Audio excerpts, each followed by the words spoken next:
Hi, everyone. Welcome to 3GNY Stories Live, WEDU Wednesday.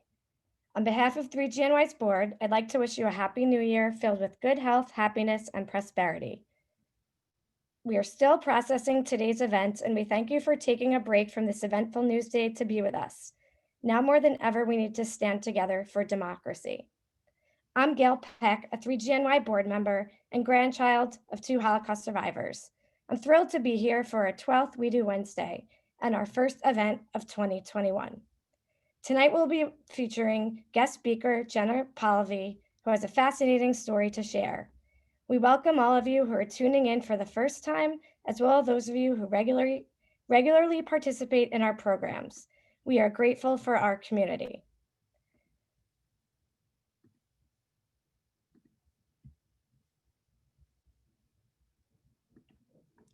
"3GNY is an educational nonprofit for grandchildren of survivors and our supporters. As a living link, we preserve the legacies and the lessons of the Holocaust. Our mission is to educate diverse communities about the perils of intolerance and to provide a supportive forum for the descendants of survivors. Founded in 2005 with a group of 6, 3GNY's membership now exceeds 3,500 and continues to grow. Over these past 15 years, we've held diverse in-person programs of all sizes around the New York area. 3GNY has also played a leading role in launching other 3G groups, including 3GDC and 3GNJ, and we're in conversations with others around the country to expand our reach. On this note, I'd now like to introduce a special guest in advance of Jenna's presentation, who will speak briefly about our collaboration with 3Gs in other cities. Stacy Seltzer is a co-founder of Boston 3G and is now in Philadelphia. Stacy, thanks for being here tonight. Hi, my name is Stacy Seltzer, and I am honored to be here today. I am one of 4 proud grandchildren of 2 Holocaust survivors, Esther and Sydney Bratt. They are incredibly in their 90s, living in Reading, Pennsylvania. Originally from Allentown, Pennsylvania, I grew up knowing their unbelievable stories and have always felt such a strong connection to Judaism and family, and the important mantra, never forget. My husband, Matt, and I were first connected to 3GNY while living in New York City in 2006. We attended a few events prior to moving to Boston in 2007. Once in Boston, we decided to try and form a Boston division. Boston 3G was born in 2009, beginning with a pizza get-together in our apartment, and by the time we moved back to Pennsylvania in 2012, the group had several hundred members and had become an important part of the Boston Jewish community. One of our signature events was an annual Yom HaShoah flash mob in downtown Boston. After our community-wide Yom HaShoah service, more than 100 people fanned out across Faneuil Hall, freezing in place for 6 minutes to commemorate the 6 million lost and to bring Holocaust remembrance and awareness to the broader Boston community. Fast forward 3 kids and a few moves later, and I have recently reconnected with 3GNY with the hope of starting a Philly chapter and helping with their amazing programming. Despite the unique stories of each survivor and their descendants, what always shines through are the threads that connect all of us in the 3G community across ages, socioeconomic status, geography, and religious observance. The Holocaust shaped all of us in profound ways. Meeting other 3Gs and sharing our grandparents' stories is such a central piece of who we all are, and I look forward to doing this for many years to come. And now back to you, Gail. Thanks so much, Stacy. We are grateful for 3Gs around the United States and the world who share this history and sacred responsibility with us. Tonight's WEDU Wednesday program showcases 3GNY's flagship educational initiative, WEDU, which is short for We Educate. This 4-week training program empowers grandchildren of survivors to learn and compellingly share their families' Holocaust experiences in school classrooms and with community groups. We've trained over 250 speakers in New York, New Jersey, DC, and most recently around the country on Zoom since the pandemic hit.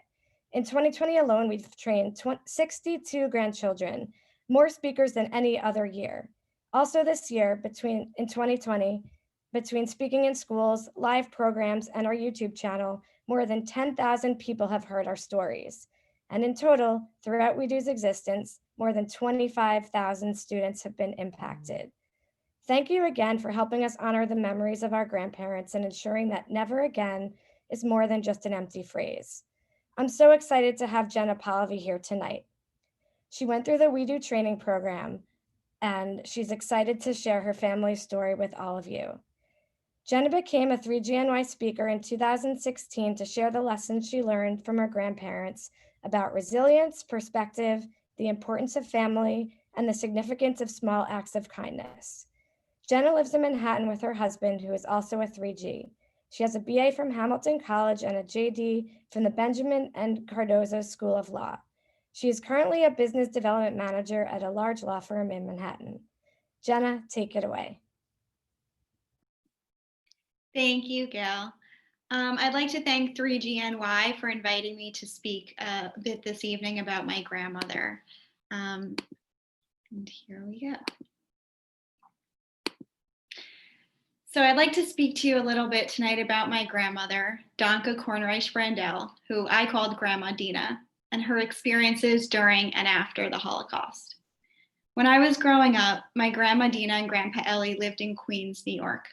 My family lived about 40 minutes away, but according to Grandma Dina, even that was too far.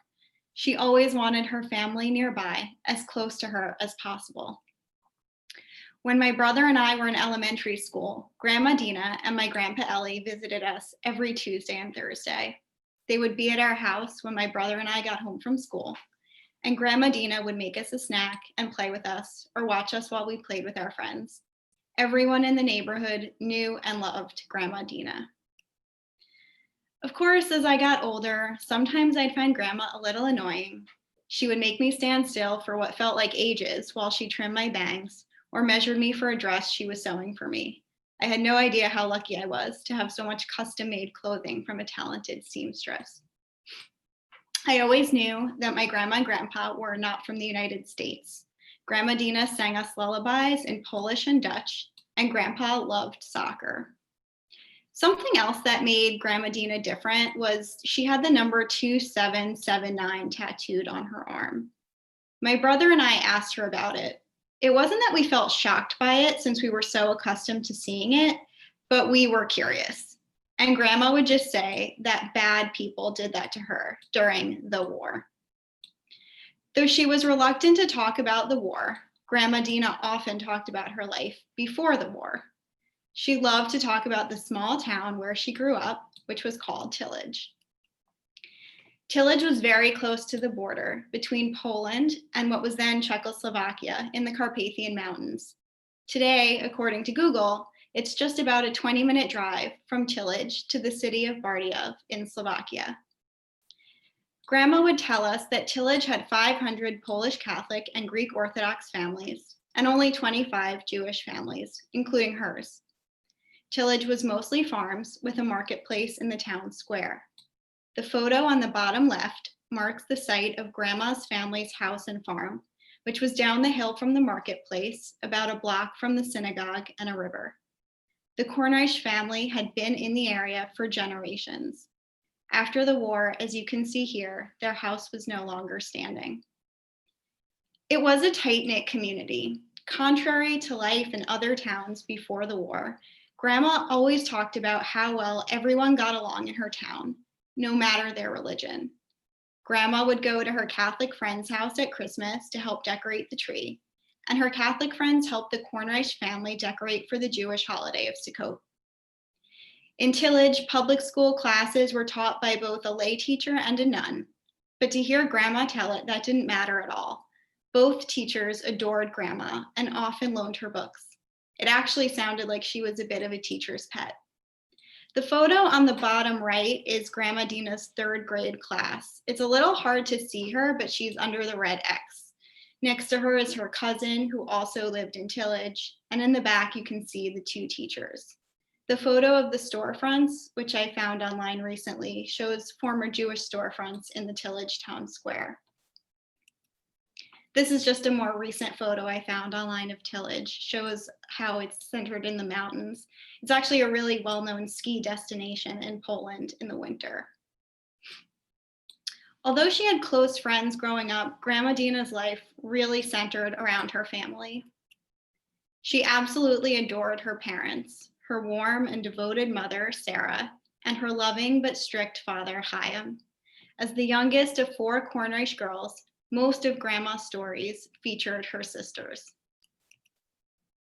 The oldest sister, my great aunt Gertrude, had immigrated to America before Grandma Dina was even born.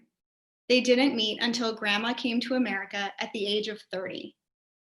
Since Gertrude was here in the US, we're very fortunate to have some pre-war family photos like these, which show the 2 oldest sisters, my great aunts Gertrude and Zosha, as little girls, and then again as teenagers with their mother, and baby sister, my great aunt Rena, on her lap. Grandma Dina was closest to her sister Rena, who was only 2 years older. They did everything together and made quite a pair. Rena was the tougher, more assertive one, and Grandma the quieter, gentle one. Since they were always together, people in Tillage would joke that they were twins. Grandma Dina was also close with her sister Zosha, even though Zosha was 16 years older.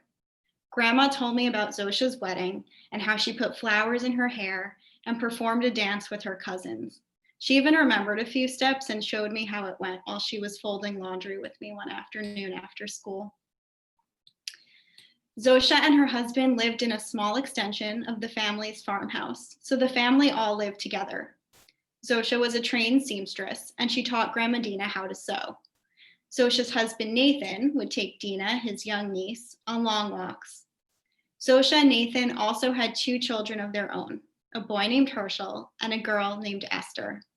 Grandma Dina was crazy about them. She played with Herschel and Esther all the time and frequently told my brother and me how cute and well-behaved they were and how much they all loved each other. This is the only photo we have of Herschel and Esther. It's a black and white photo, but I colorized it online just because I wanted a better sense of what they really looked like, having heard about them for all my life. In the summer of 1939, when Grandma Dina was just 17 years old, probably just a couple years after this photo was taken, her brother-in-law, Nathan, would read aloud from the newspaper about what was happening in Germany. Grandma was afraid of the news, but she tried not to think about it.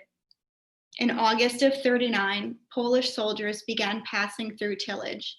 They stopped to chat with the local girls, including Grandma Dina and her friends, reassuring them that they had nothing to worry about.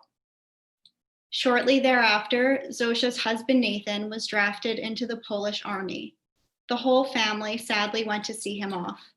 Other young men from Tillage were drafted as well, but unlike most of them, Nathan never returned. Based on a postcard later received from Nathan, the family believed he was captured and sent to Siberia, but they never knew for sure. On September 1st, 1939, Germany invaded Poland, and within days, German tanks were rolling through Tillage. Grandma watched them from a distance. As she later said, "Something went through me, such a fear. It was so scary, I'll never forget that day." Although some of the troops were just passing through, many others settled and occupied the town. The lives of the 25 Jewish families in Tillage would never be the same. The first thing Grandma remembered was that the occupying soldiers began checking the Jewish homes every week for food and confiscating whatever they had. The Cornish family was relatively lucky because they had a small farm, which provided some food, but it wasn't nearly enough. Grandma and her sisters began to trade their sewing for food, since Jews weren't allowed to exchange money, only goods. The troops took over homes in Tillage, and Grandma and Rena and their friends were assigned to work for the soldiers, cleaning their quarters, polishing their shoes, whatever they asked. Grandma Dina resented this unpaid labor she had to do for the intruders who were taking food out of the mouths of her family and friends. But she had to do it, in addition to all of her farm work and sewing. Grandma Dina and her sisters would be digging up potatoes on their farm in the middle of the night with lanterns because it was the only chance they had to do it. As elsewhere in Europe, the Jews in Tillage were forced to wear armbands. Jewish books were burned, and the beards of the Orthodox men, like my great-grandfather, were ordered to be shaved. This was devastating for them, and Grandma would say these were just some of hundreds of examples of how they were mistreated during this time. I wondered, why did the Germans bother so much with a tiny town like Tillage, where there weren't even that many Jews? The town was so small, only one family even had a radio. The answer was simple. Its proximity to the border, which I've marked here in red. In fact, throughout the war, Tillage was an important stop on one of the two main routes used by the resistance to smuggle refugees across the border. In 1940, Zosia's 8-year-old son, Herschel, needed to have his tonsils removed. Jews in Poland were not allowed to be treated by doctors. In Slovakia, however, Jews were still allowed to receive medical treatment. So with the help of one of the Gentile farmers they knew, Zosia illegally crossed the border with her son. His operation was successful, and Zosia stayed in Slovakia in the city of Bratislava, where she was able to find work as a housekeeper for a Jewish family. In the fall of 1940, Zosia sent word to her family that she wanted Esther to join her in Bratislava. I have a short audio clip my mom recorded in 1982 of Grandma describing the decision to send Esther across the border and the risks it entailed. And I was home. This was like in fall of 40. And so we said we're going to send her. Go. But who is going to go with her? Somebody had to go with her because we didn't want to send her with just a farmer, a little girl like that. So I volunteered to go. It was, you risk your life to go any minute. The Germans could come in the boots and they could shoot you down just like nothing. If they would catch you, ready to go before, they would shoot you down. Grandma had done this crossing at least twice by this time, and it was always a difficult journey.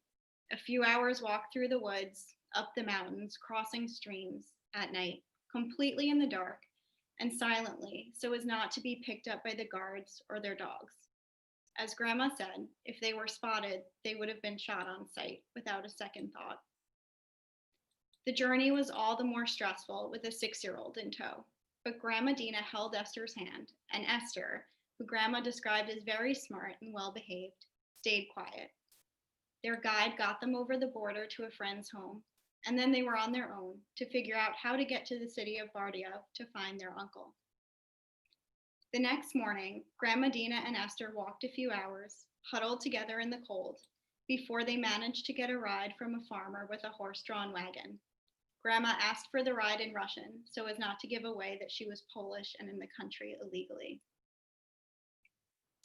They eventually made it to their uncle's house in Bardejov, and their uncle found someone going to Bratislava, where Zosia was, who was willing to take Esther there on an overnight train. Grandma Dina was so worried about sending 6-year-old Esther off with a stranger, but she put her on the train and made the dangerous trip back home to Poland to continue caring for her parents. Many Jews suffering in occupied Poland wanted to cross the border to Slovakia, where at first it was relatively safer. By 1941, when things had gotten really dire for the Kornreich family in Poland, and there were rumors of German soldiers raping Jewish girls in a nearby town, Grandma Dina and Rena crossed the border one last time. They didn't want to leave their elderly parents behind in Poland, but their parents insisted and made arrangements for the crossing without consulting the girls. Grandma Dina then worked as a nanny for a Jewish family in Bratislava. She was terribly homesick and worried about her parents, but she was glad to be able to occasionally send food back home with Gentile friends who were still able to cross the border. All of that soon changed.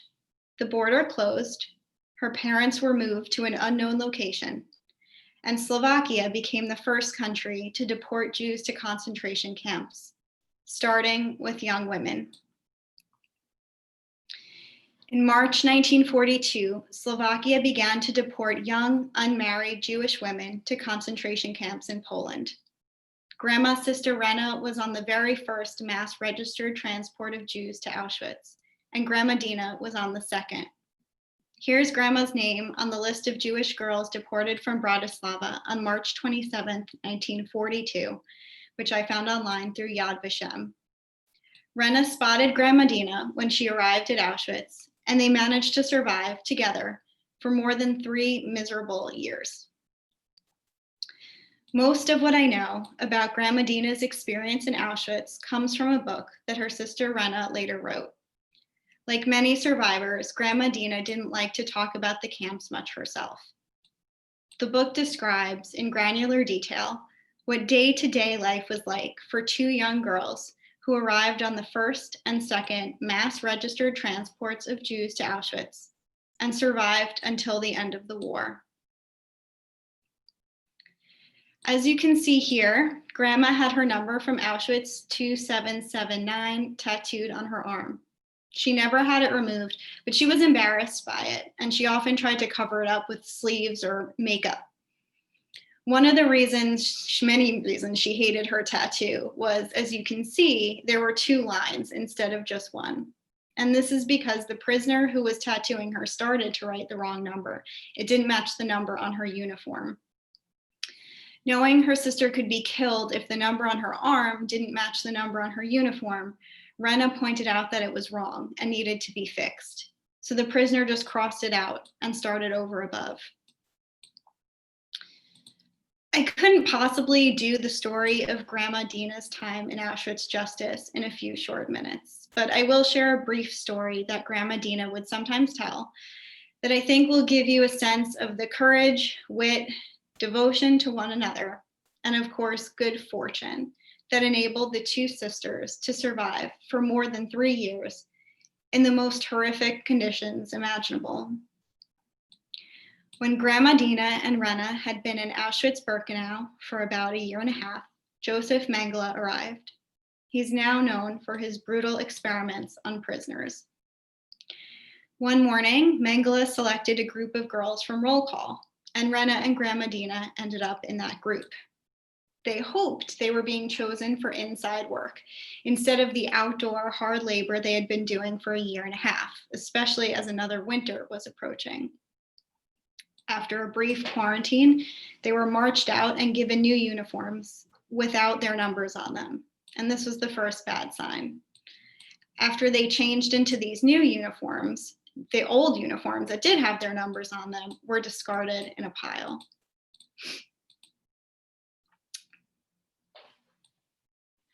The girls were marched across the compound to Mengele's office building. They were lined up outside as the secretary wrote down the numbers on each girl's arm. As they waited, they noticed a woman with pen and paper come out of the building looking a little nervous. The woman took one of the girls out of the line, scratched something out on her paper, and they left. Rena realized that this woman, someone who was important enough to be walking around on her own during roll call time with pen and paper, must have come to take her friend or relative out of the line. The line must be for those condemned to death. Rena told Grandma that their only option was to try to escape the line, knowing that they'd likely be shot, but if they stayed, they would soon die anyway. Grandma Dina was so terrified at first that she couldn't move, so Rena threatened to leave without her in an effort to get Grandma Dina moving, and it worked. They held hands, lifted their chins in the air, which Grandma Dina would demonstrate when she told this story, and strode off with purpose, past the SS and the lines for roll call, trying to look like they had been ordered to go wherever they were going.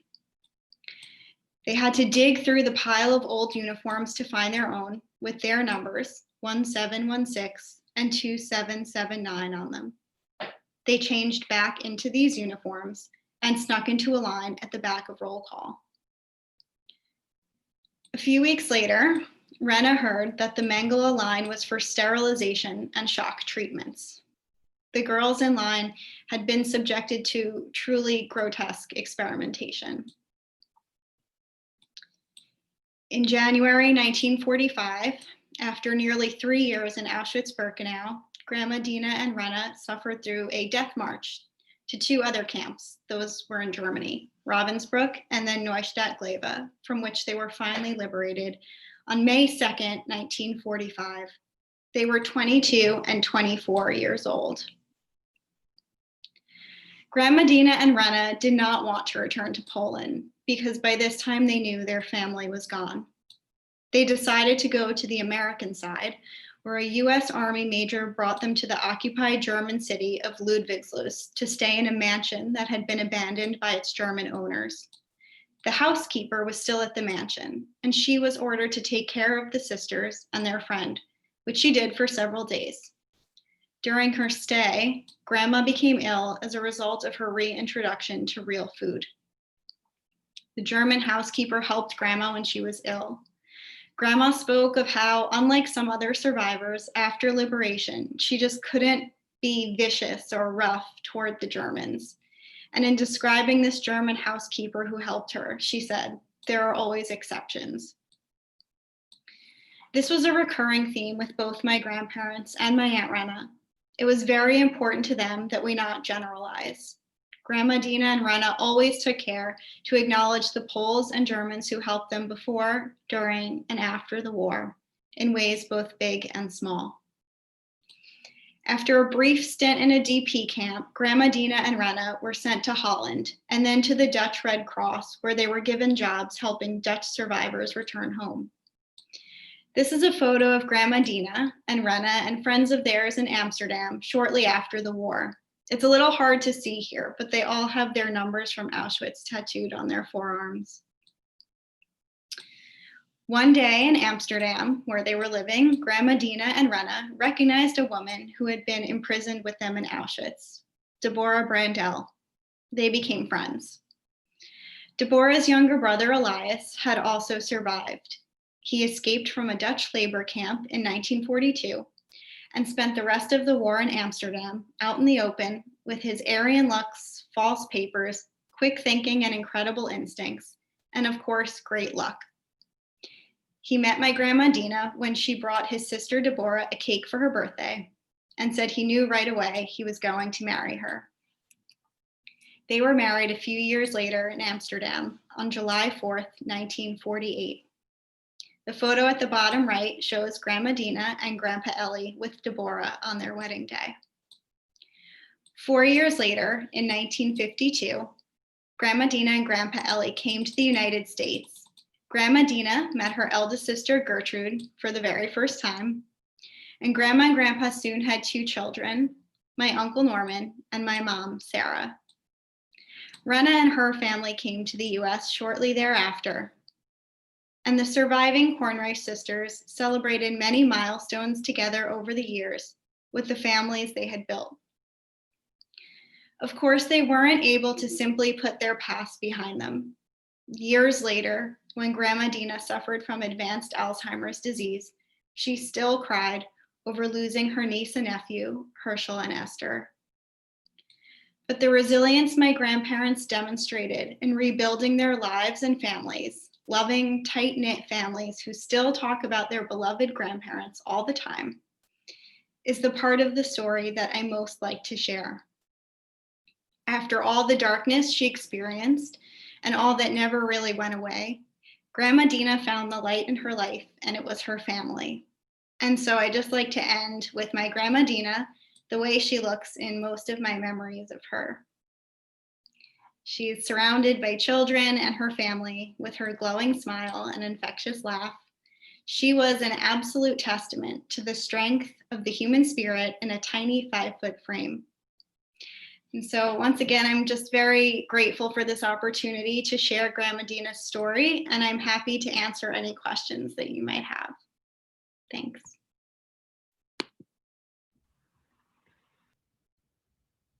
Jenna, thank you so much for gifting us with your family story. We're now going to open it up for questions. If you have a question for Jenna, please type it into the Q&A. Due to the high volume of questions we typically receive, we won't be able to answer every single one. If your question is not addressed tonight, please email info@3gnewyork.org and we will relay it to Jenna. Thank you for understanding. I'm going to start with the first question. Jenna, that was really an incredible story. And I know that you tell it to kids in classrooms. So I'd like to start by asking you what that experience is like. I know you've done in a physical classroom as well as a virtual classroom now that we've taken WEDU virtual. So would love to hear your thoughts on how that goes. Thanks. Yeah, it's always been a really terrific experience in every classroom I've been in. I'm always blown away by the questions from the students. And so it's really special to get to share these stories with them. This past spring, as you said, I spoke to a group of fifth graders in New Jersey virtually, which was really great. The virtual setting sort of allowed for a bigger group. So I think it was multiple classes logged in, and their parents were able to attend as well if they wanted to and were around. So that was a little bit different. And it went really smoothly. I was very happy to be able to continue to share the story from my desk in the comfort of my home. So that was really terrific.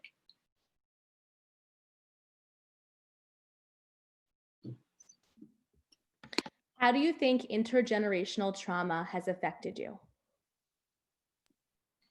It's an interesting question. I mean, I don't know much on the research there about intergenerational trauma, sort of from a, I guess, psychological standpoint, but this is something that I have always been aware of my grandparents' experience as long as I can remember. And so I was lucky enough to have a really wonderful, loving relationship and close relationship with my grandparents. Sometimes that meant, seeing my grandmother cry, about having lost her family, which was always very upsetting. And I just think that knowing this story and the legacy of this story has helped me maintain a sense of perspective in my life, and it's something that I try to keep at the front of my mind as much as I can. This next question, did your grandparents ever go back to Poland? Have you ever been to their hometowns? I have not. My grandma never went back to Poland. I don't think she wanted to go back. Her sister Rena did. She did go back to Tillage. She went to Auschwitz. Grandma Dina just never had the desire to do that. I haven't been to Amsterdam either, but hopefully one day I'd love to see both of their hometowns.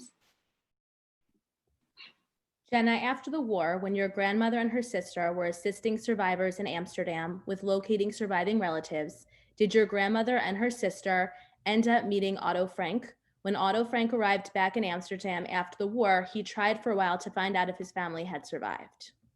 Oh, that's interesting. I didn't know that. I wasn't aware of that. I think what my understanding of what they were doing was just sort of helping survivors who were coming back into the country get back home. But I don't know too much about it, and I hadn't heard about that, but that's interesting.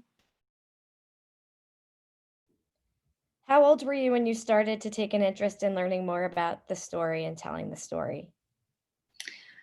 I guess I was always interested in the stories from my grandma. She talked about her childhood in Tillage very frequently. And so, those were the stories I grew up with.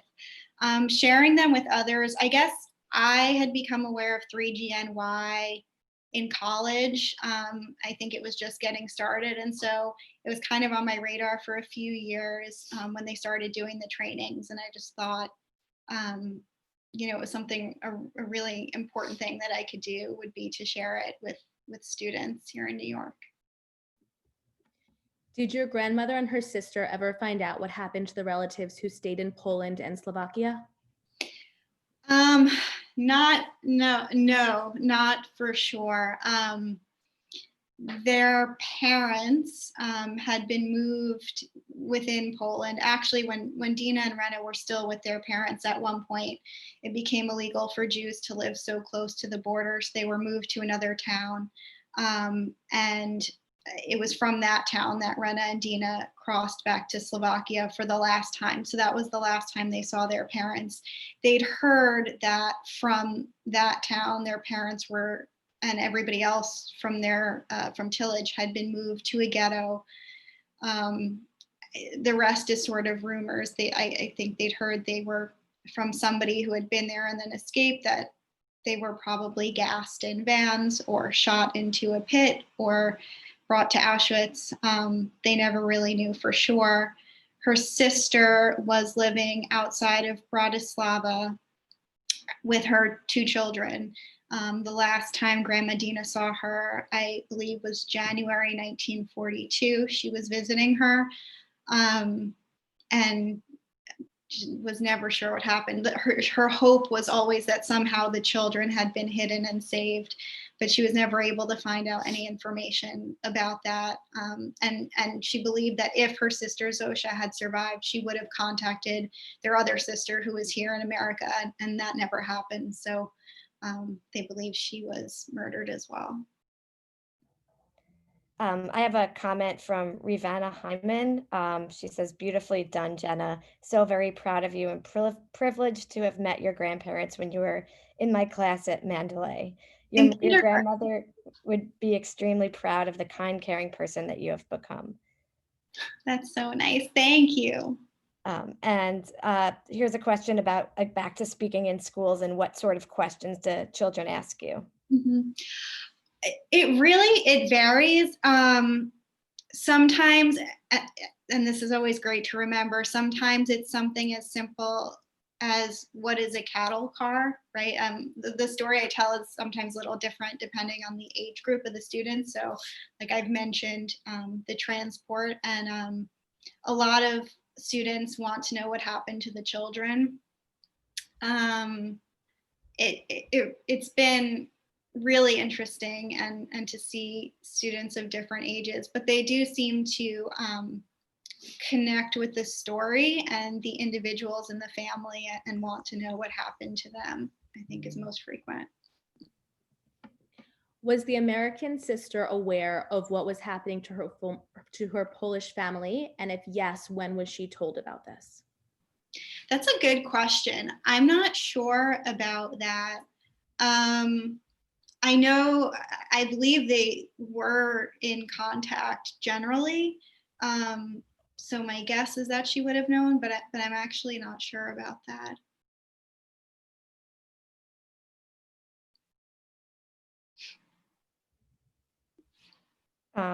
One more question here. Wonderful story, wonderfully told. Do you have info on how your grandmother survived Auschwitz for 3 years? Did she work? 3 years is a very long time. So it's a very long time. For I think a year and a half. I mean, they were really doing the outdoor hard labor. I guess, they grew up working on a farm, but it was nothing could prepare you for what they were doing. And what ended up happening to them that I think they credit with saving their lives was at a certain point, they were selected, I believe, again by Mengele, but this time it was for a detail in the SS laundry. So that was just a much better living situation. They were still hanging laundry outside in the cold, but the conditions of their living quarters were better. They were near the SS kitchen, so there were some Polish prisoners there who would try to sneak them some food when they could, and I think that really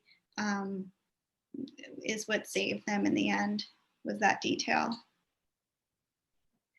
Was there an event that made you think about starting to talk about your grandmother? Not an event. I don't think there was a specific event. I guess it was just sort of always having this knowledge and feeling like I should share it, just sort of a sense of responsibility there, and finding the right group that allowed me to do it. Do that with students, which is something that I care a lot about. Here's a question from a Holocaust survivor, Leon Malmed. He says, I'm a Holocaust survivor as well, a hidden child in France. My children and grandchildren never asked me about my life during the war. Did you ask questions? Yeah, so again, I think we talked most openly about my grandmother's life before the war.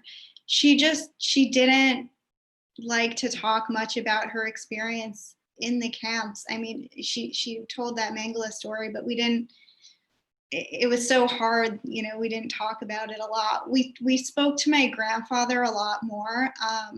He wasn't in a camp.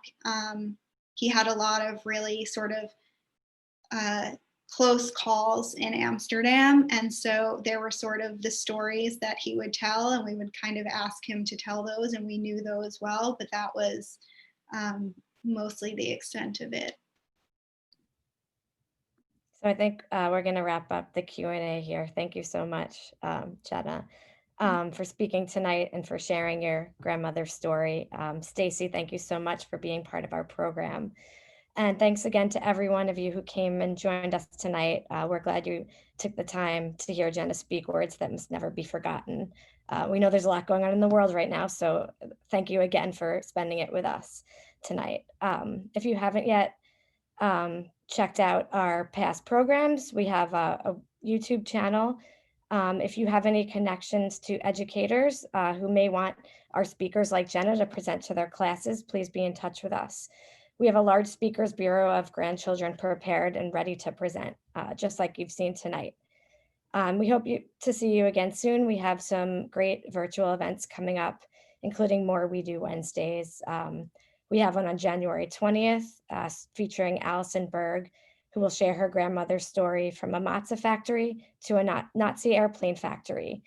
And then on Wednesday, February 3rd, Emmy Award-winning journalist Stacy Delicat will share the story of her grandfather, Otto, who was one of the Nazis' longest surviving prisoners. On January 27th, in honor of International Holocaust Remembrance Day, 3GNY, along with 3G groups from around the country, we're proud to present a 3G perspective, preserving the memory of Holocaust survivors. And we've partnered with the Marlene Meyerson JCC in Manhattan's Carol Zabar Center for Film to bring you After Schindler, Hollywood's third generation of Holocaust films. In this virtual film class, participants will investigate various films for 6 Mondays, beginning in late January.